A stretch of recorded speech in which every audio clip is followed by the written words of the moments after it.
الاي اي بشكل عام بيخليك تقدر تعمل اكتر من رول في حياتك. احنا بشكل عام في حياتنا بنقوم باكتر من رول ان احنا سواء ان احنا طلبه وان احنا ابناء ولو شغالين. الاي اي تول بيخليك فعلا تعمل اكتر من رول في حياتك، ولكن لو استغلته صح وتعلمت حاجه اسمها الورك فلوز. الورك فلوز ان انت بتشوف التاسك المتكرره اللي انت بتعملها كل يوم او كل اسبوع وتخليه انه يعملها لك على طول. انا في يومي او في اسبوعي بقوم بثلاث ادوار غير ادواري الحياتيه، من ضمنها ان انا مبرمج، ده شغلي الاساسي، ومن ضمنها ان انا انستراكتور، من ضمنها ان انا كونتنت كريتور. فالاي اي بيساعدني ان انا اعمل الثلاث حاجات دول كلهم بشكل اوتوميتد، في حاجات ما بتدخلش فيها حرفيا. فتالت حاجه بقى نسيرش عليها الورك ايه؟ ورك فلوز. تمام.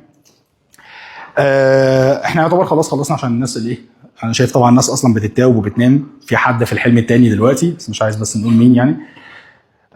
حلو. تاني، الاي اي بيضاعف حاجه موجوده، مش بيخلق حاجه من الفراغ. النقطه دي مهمه قوي.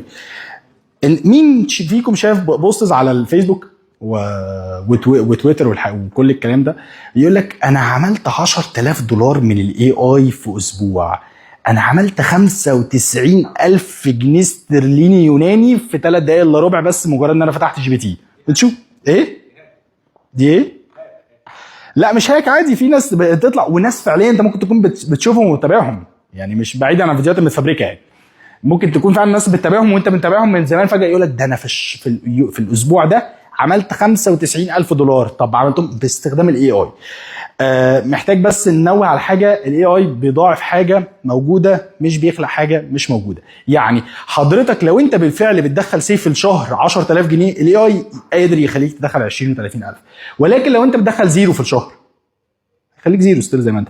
الاي اي مش قادر ان هو يساعدك في حاجه مش موجوده. انت محتاج يكون عندك السكيل الاساسيه. علشان كده احنا محتاجين نتكلم، عشان كده اتكلمنا عن فكره الاساسيات. فكره تهتم باساسيات مجالك هي اهم حاجه قبل الاي اي. الاي اي مكمل ليه مش الاساسي.